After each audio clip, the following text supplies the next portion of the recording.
Good morning and good afternoon. Thank you for joining us today. My name is Artis Berzins of NMS Alpha, Dymedso business partner based in Latvia. Today I will be your host for Dymedso Webinar, the Economic Benefits of the Frequencer.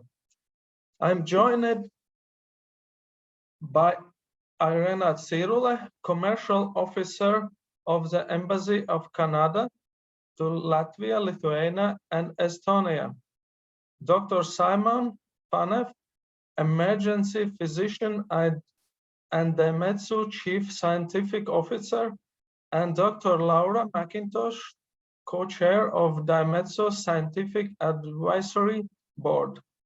Dr. McIntosh will moderate today's question and answers. Please submit your questions at any time during the webinar. We have reserved time at the end of the webinar to address them. I'm a sales director in Latvia, and we have branches also in Estonia and Lithuania, Baltic countries. Our main philosophy is to give doctors latest technologies for treating their patients, and we are very proud and happy that we are distributors for Dymedso device, the Frequencer, because it matches our philosophy. The Frequencer is a novel device that promotes bronchial drainage by using acoustic waves to clear mucus from airways. And you will hear more about this technology from our main speaker, Dr. Simon Phaneuf. Our company have been family owned and operate over 24 years. We provide products and services to our customers who are university, regional, and country hospitals, and also private clinics. Earlier this year, we expand to all of the Baltic countries. We cooperate with medical associations, with anesthesiologists, surgeons, gynecologists, cardiologists, neonatologists, and others. Our mission is to provide the latest medical technology and knowledge throughout seminars, congress, and trainings. Our company is divided in three parts: distribution of medical equipment, that is my department, service department, which is various service engineers, and design department for hospitals, where engineers design new hospitals or other things. All company parts, we are working together, splitted, but working together and supported each other. We work with partners all over the world, including Canada, with goal of providing the latest innovative technology to help treat patients. We provide warranty and after warranty service or professional service engineers, service equipment, and provide trainings and support to users. As I mentioned it before, we are Dymedso distributors in all Baltic countries: Latvia, Estonia, Lithuania.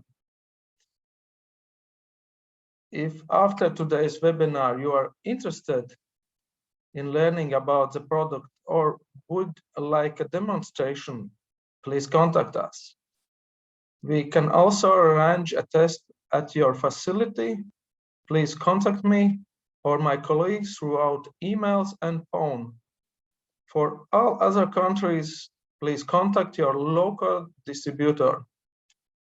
And our next speaker is Irena Tsirule, Commercial Officer of the Embassy of Canada, who will talk briefly about the program of Canadian government that supports trade, medical device innovations. Please, Irina. Thank you, Artis. Hello, everyone. Happy to be given opportunity to support one of our Canadian innovation company, medtech company. And I would like to shortly touch upon our services. Next, please.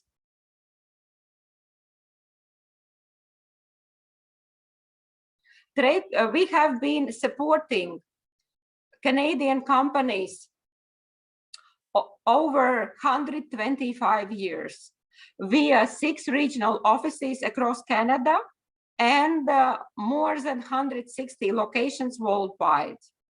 We promote Canada's economic interests in the global marketplace. We contribute to export market development, conduct advocacy, and foreign access activities. We understand and analyze trade policy. We attract foreign investment to Canada. We are developing a network of international business contacts. We identify and communicate business leads. We foster strategic alliances. We link Canadian businesses to global value chains. We promote joint venture partnering and foreign equity investments. We support licensing and venture capital linkages. Next, please. Canadian European Union Comprehensive Economic and Trade Agreement eliminates up to 99% of tariffs on goods and services. In case if you are still not sure whether a tariff applies to certain good or service, please consult Canadian Tariff Finder via this link that is mentioned on this slide. Most countries in the region have signed a foreign investment agreement and or double taxation avoidance agreement with Canada. Next, please. Let me give you a few words on Canadian life sciences sector. As you see on the pie, proportion of companies by sector in Canada is divided basically amongst digital health, biotech, pharma, medtech, and investor services and companies. According to the Canadian Life Sciences database, there are approximately 4,600 life sciences companies, including over 1,000 biotech companies, around 100 pharma companies, 300 digital health companies, and almost 400 medtech companies. Next, please. Canada is the world's 8th largest medical device market. Canadian medical device market is projected to reach $10.7 billion in 2021. Government of Canada supports medtech industry through multiple programs, including $950 million to support superclusters in a range of industries, including medical devices. Next, please. Here you see medical device clusters in Alberta, Vancouver, Montreal, and Ontario. Next, please. Canada represents 1.9% of the global medtech sector, employing over 35,000 people. Canada exports around $1.8 billion in medical technology per year and imports around 77 billion Canadian dollars. The Canadian government has announced $1.1 billion of federal support for medical research related to COVID-19 prevention and treatment. The Canadian International Innovation Program supports Canadian companies to pursue international research and development collaboration with a foreign partner SMEs with up to $600,000 in funding. Canadian Institute for Health Research supports over 13,000 researchers and provided 1.15 billion in grants during 2020.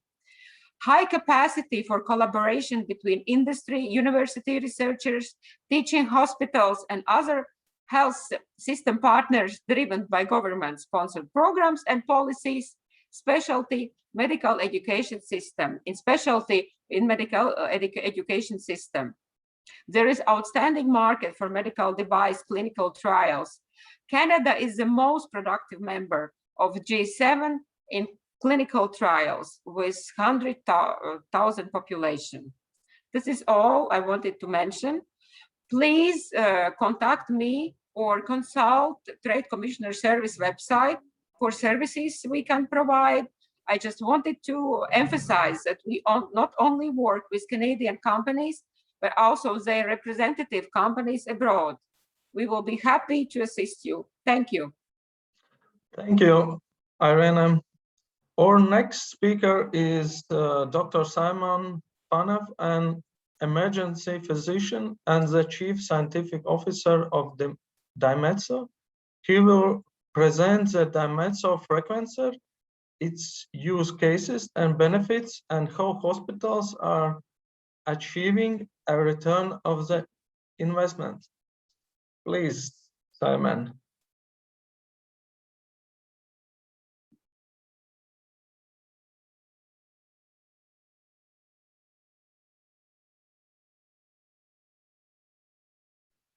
I'm sorry, I was still muted, I guess. So I'm very excited to be here this afternoon to be able to talk a bit more about the Frequencer. After practicing, and I'm still practicing emergency medicine and teaching in two major teaching universities in Canada, I decided to join Dymedso as Chief Scientific Officer because of this very interesting device that I call the Frequencer. Next slide, please. Dymedso is an innovative Montreal-based medical device company that is revolutionizing the airway clearance device industry by using an acoustic device to treat pulmonary disorders. And we're basically using sounds to treat pulmonary conditions. Next. And this brings us to the Frequencer device. And the Frequencer is a digitally controlled acoustic airway clearance. In other words, it's a very sophisticated speaker that induces vibrations in the airway tree and going through the chest wall, and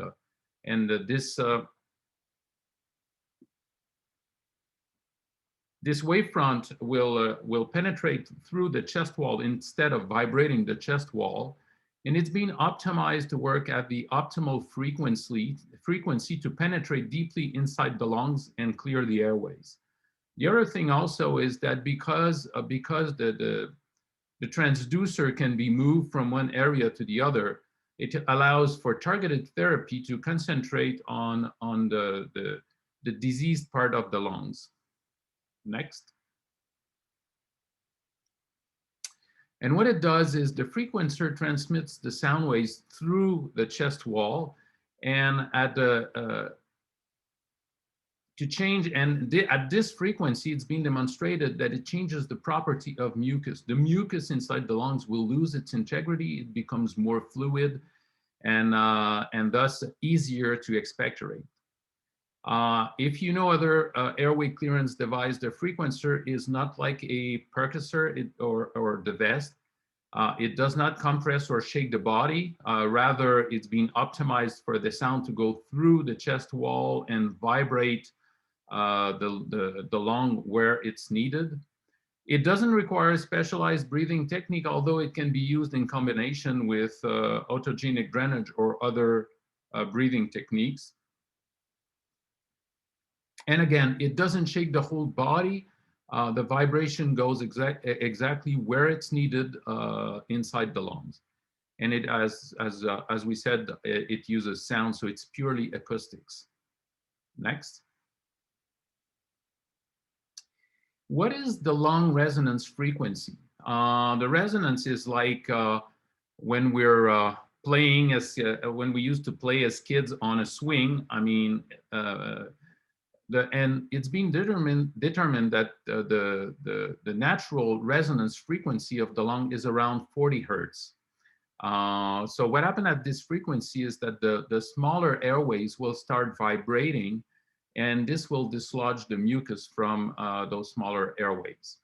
If we compare to other techniques, the VEST, which is called the high frequency chest wall oscillation, operates at around 12 to 18 hertz. If we compare to traditional chest physical therapy, that's between 4 to 6 hertz. And when at those low frequencies, most of the energy is transmitted to the chest wall rather than the lungs. The difference is that the frequencer is optimized to reach a frequency around 40 hertz, allowing this frequency to go through the chest wall and vibrate the lungs. But it can also be adjusted because in certain situations, we want to be able to adjust the frequency. Next. There are many challenges with traditional therapies. If we look at the VEST, it can be uncomfortable. Obviously, cannot be used for very small children and babies. It can be problematic for elderly patients, and it's very difficult, in fact, nearly impossible to use in very sick patients like intubated ICU patients that have all sorts of leads and lines connected to them. Another airway clearance technique is the IPPV, the intrapulmonary percussive ventilation. It's a good technique, but it's unsuitable for many conditions like right after surgery, trauma. And the good thing is that it can be used in combination with the frequencer. If we look at the positive expiratory devices, I mean, they can be challenging for patients that are really sick and they're not very effective. As for the mechanical percussors, they're heavy, difficult to handle, and I mean, it's like hitting the chest of someone, and they're not very gentle. And clapping, which is one of the modality of classic physical therapy, it can be time intensive, and obviously the quality of the treatment will vary depending on the operator. Next. The advantages of the frequencer is that it's easy to use, it's easy to clean, and there's a non-expensive disposable adapter that allows the unit to be transferred from one patient to the other. It's more efficient than comparable alternative technologies. It's much gentler, and it's a preferred method by the patients compared to other techniques. Also, it's less demanding on caregivers' time because with very little training, the patient can do the treatment by themselves. And in fact, over time, very rapidly, the patient will know what areas of the lungs to focus the treatment on. This device has very few contraindications, it's very safe. And it's even safe for critical care patients, intubated and frail patients like preterm babies. Next slide.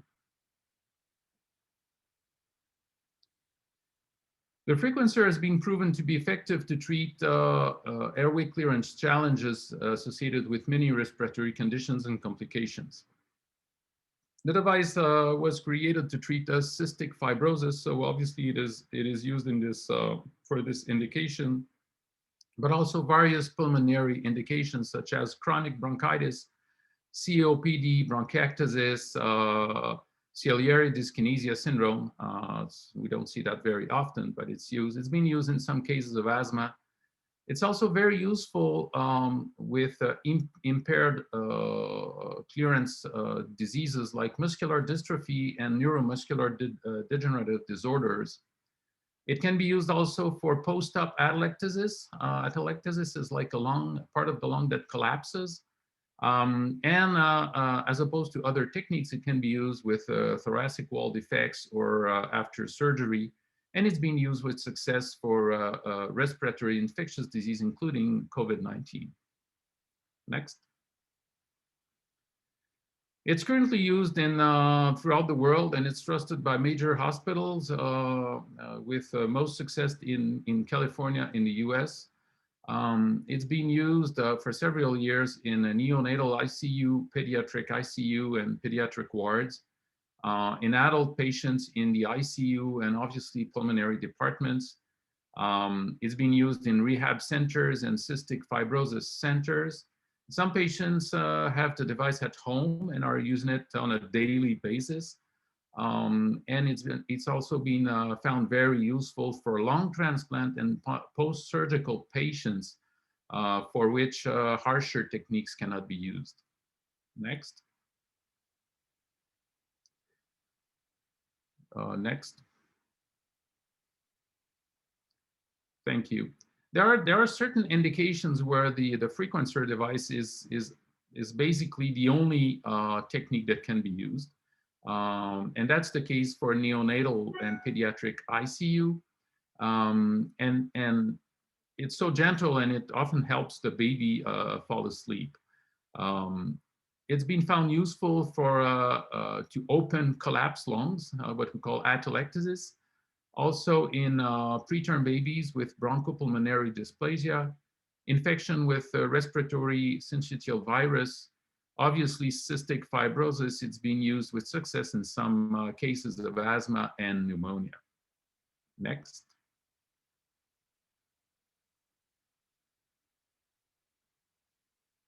If we look at the burden of care of respiratory distress in neonates and infants, we can see, and there's a problem with invasive. We have to be gentle with those frail babies because the treatment sometimes can lead to more problems than it solves. If we look at the statistics, about 80% of preterm infants will develop bronchopulmonary dysplasia, and about 30% of newborn deaths are related to respiratory distress.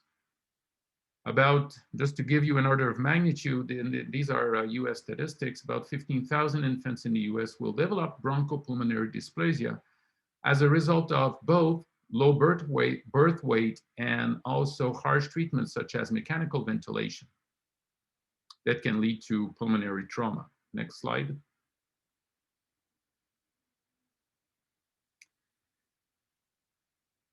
If we look at some cases, and just to give you an idea, a single day in the neonatal ICU can cost up to $5,000.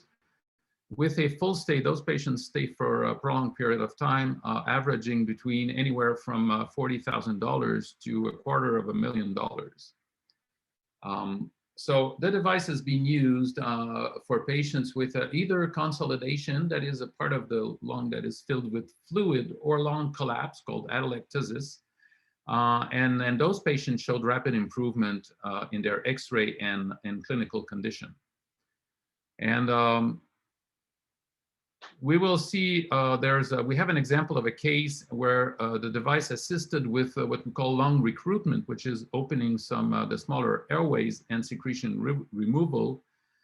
It reduced the patient's length of hospital stay, and we will show you the X-rays of a small baby that was very sick with severe respiratory distress syndrome and lung collapse. And this particular patient had a hard time to breathe on his own and required mechanical ventilation. The caregivers mentioned that not only the device was safe for a micropreemie, but it actually opened the patient's collapsed lungs, and the patient was able to be weaned off mechanical ventilation and start breathing on his own. Next. And here we have the X-rays. If you look at the first image on the left upper corner, you can see where the arrow is, that the left side of on an X-ray is is to your right. We can see that on the left side, the area is all white. This is the heart and the lung that is fully collapsed, so we cannot see the lung. And as we move towards the right, we can see that gradually there's some black, some air that is increasing around the heart. And if we look at the bottom, the image at the bottom where the big arrow is, we can see that we now have open lung on both sides, which is a normal X-ray for a preterm infant like this. That's pretty impressive to be able to start from a totally collapsed lung to a normal X-ray in such a short period of time. Next. Another main advantage and one indication where the Frequencer can be the only technique used is in ICU on mechanically ventilated patients. Obviously, it's easy to imagine that it would be very hard to fit a vest on an intubated patient in the ICU, and we want to avoid immobilizing too much those patients, because every time we move them, there's a risk of pulling a line, pulling the endotracheal tube, so we have to be very careful. The advantage of the Frequencer is that it can be used around all the catheters and all the leads connected to the patient. And it's the reason why it's used in post-trauma surgery, cardiothoracic surgery, lung transplant, again, all those conditions where the chest has been opened, where we cannot really use other techniques. It is very useful for infectious respiratory diseases, be it pneumonia or other infections. Again, it can be used even in, when we have rib fractures, like in trauma patients. It can be used for spinal cord injuries, and it's been found useful to help extubate hard-to-wean patients. And this is, I mean, all clinicians know that, for instance, the reason we're always reluctant to intubate COPD patients, because getting them off mechanical ventilation can be really challenging. Next.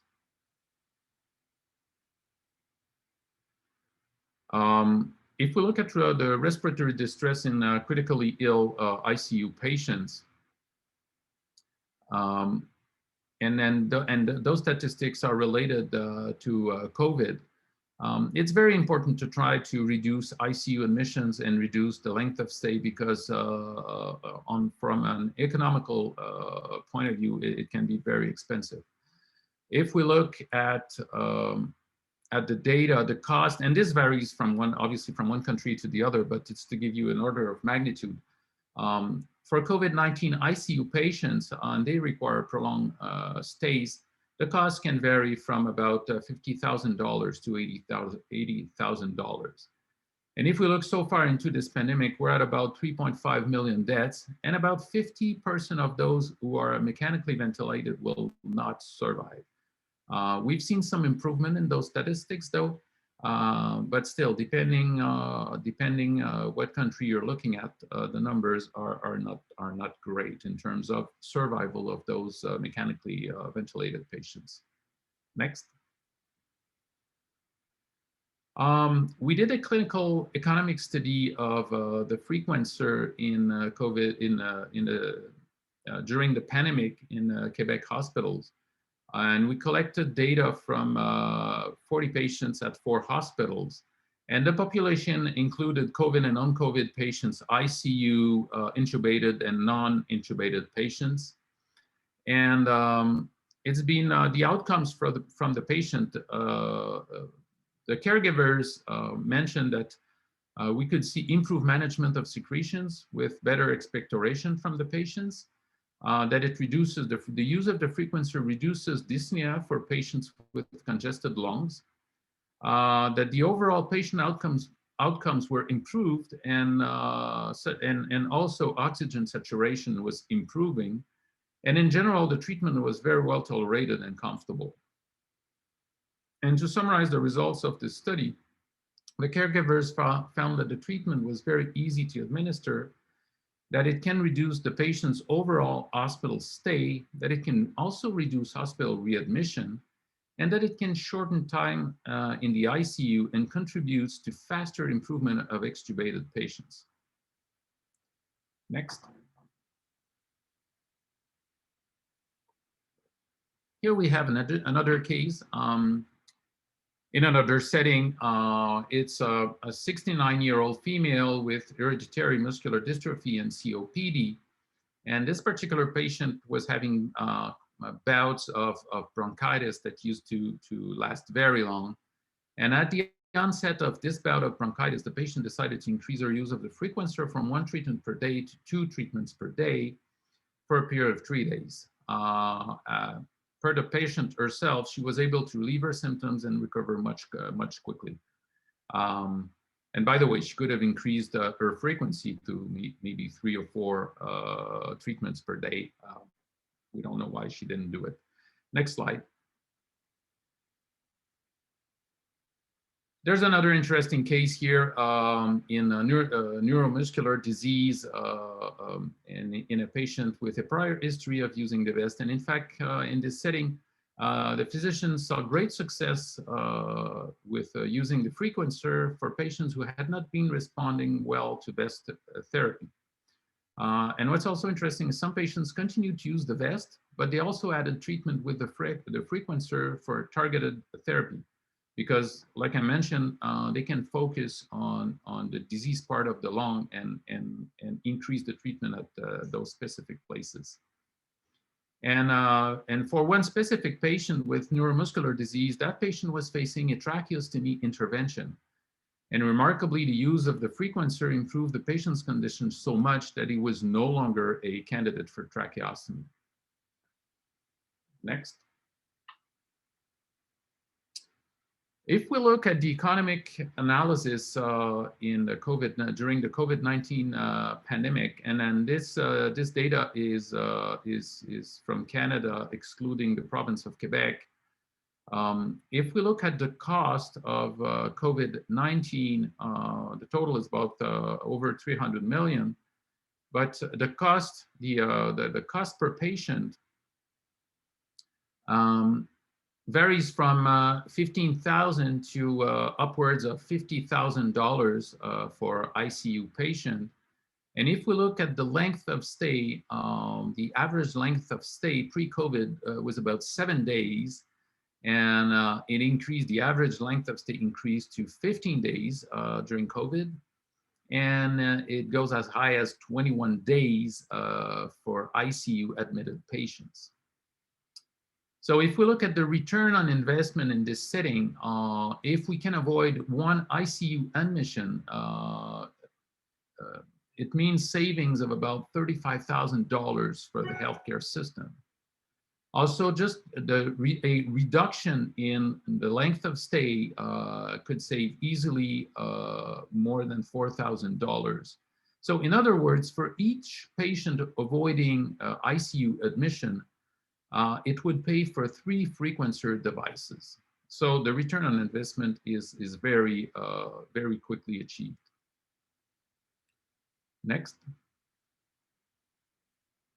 So in conclusion, the Frequencer is a digitally controlled airway clearance device promoting bronchial drainage by inducing vibration using sounds going through the chest wall of the patients. The frequency has been optimized to match the resonance, natural resonance of the lungs. It's a non-invasive device that is gentle and effective, and especially good for neonatal ICU, pediatric ICU, and other ICU settings. It allows to deliver better patient care. It can reduce hospital length of stay and ICU admittance, and the return on investment is very quick to achieve. Thank you for listening to me. Thank you, Simon. And now Dr. Laura McIntosh will lead with the question and answer session. I can see the one question we have it right now. Maybe somebody will send another. Please send it now. Great. Yes, thank you, Artis. And I encourage you to submit the participants to submit their questions using the Q&A function at the bottom of your screen. So thank you very much, Simon, Irina, and Artis for the very engaging presentations.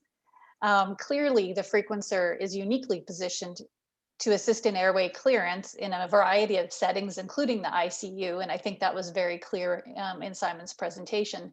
What also struck me about his presentation was that not only can the Frequencer reduce the length of stay in the ICU, but when used early on, can prevent entry to the ICU, and also can reduce infections associated with poor airway clearance. Thank you for that information, Simon. So let's turn to some of the questions. We have a first question which came on the chat function, but please do use the Q&A function. Simon, would you be able to comment? I know that you, at the beginning of the presentation, outlined the frequency that the Frequencer uses of 40 Hertz. I was wondering if you could comment, or the participant was wondering if you could comment a bit more on the advantage of specifically that 40 Hertz frequency. As I mentioned, the lower frequencies, most of the energy will be dissipated within the chest wall, will be absorbed by the ribs, the muscles, and will never reach the lungs. And what's been found is that at 40 Hertz, this is the natural resonance, the smaller airways where the mucus tend to lodge and is difficult to dislodge. It will start to vibrate. And also in vitro studies demonstrated that the mucus at 40 Hertz, being shaken at 40 Hertz, will lose its integrity and starts to become more fluid. And then it can be expectorated, and the natural movement of the little cilia, those little bristles inside the little bronchi, will move the secretions to the larger airways, where they can be coughed out or aspirated if the patient is mechanically ventilated. So that's the reason why it's important to have to be able to reach this frequency. Great. And maybe a follow-up question on the 40 Hertz frequency. We have a question on, is 40 Hertz the best frequency for neonates and early pediatric patients? Well, it appears to work. We currently have studies that are underway to see if maybe a slightly higher frequency would provide an advantage in this population. We should have the results shortly. I don't have a formal answer to that, but it's well possible that a slightly higher frequency might be even better for those smaller babies. Now, maybe we can move a little bit to a few questions on the Frequencer, actually the hardware. So we have a question from Mohammed on how can the transducer be cleaned? Well, there's a disposable part, as I mentioned, on the transducer. It's not a single use, it's a single patient. So the same patient will keep this disposable. So the rest of the machine can be cleaned with regular, like hospital antiseptic wipes. It's very easy to clean and maintain. Great, thank you. Another question on has the treatment been effective in patients with pneumothorax? I don't recall any specific case. I don't have data for specifically pneumothorax. The treatment of pneumothorax is to drain it. So the Frequencer is not a treatment for pneumothorax itself. Having said that, after placing a chest tube, there's no problem in using the Frequencer to treat other pulmonary condition, even though there's a pneumothorax that is currently being drained. I wouldn't use the Frequencer as the treatment for pneumothorax. This is not the proper treatment.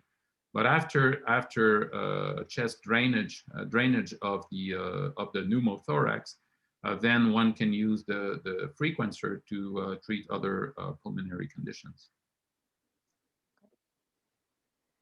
Maybe we'll turn a little bit to contraindications. We have a question on, the question is, the Frequencer is working with sound waves. Is there any problem or side effect for using in pregnant women?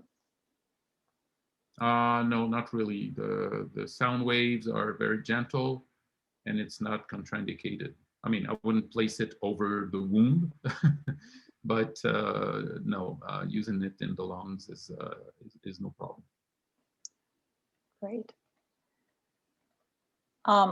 Maybe on that same note, Simon, what is the length of treatment with the Frequencer?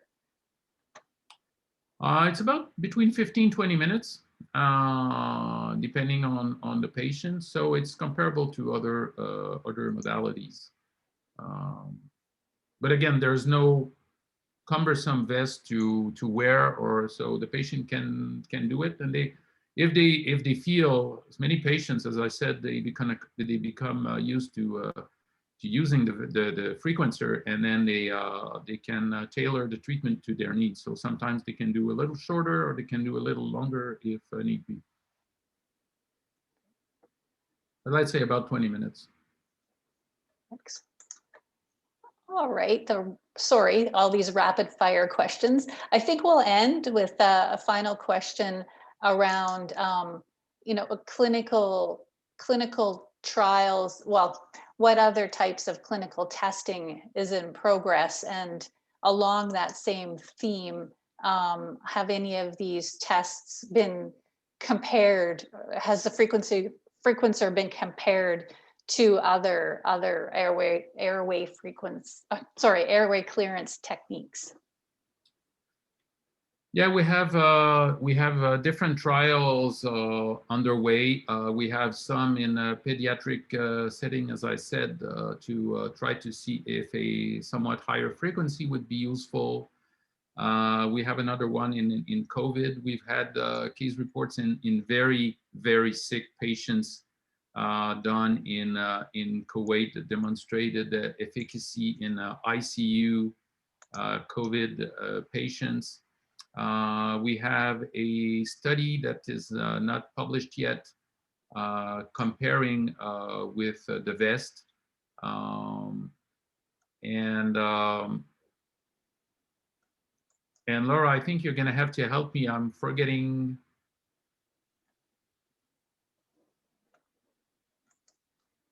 Oh, sorry.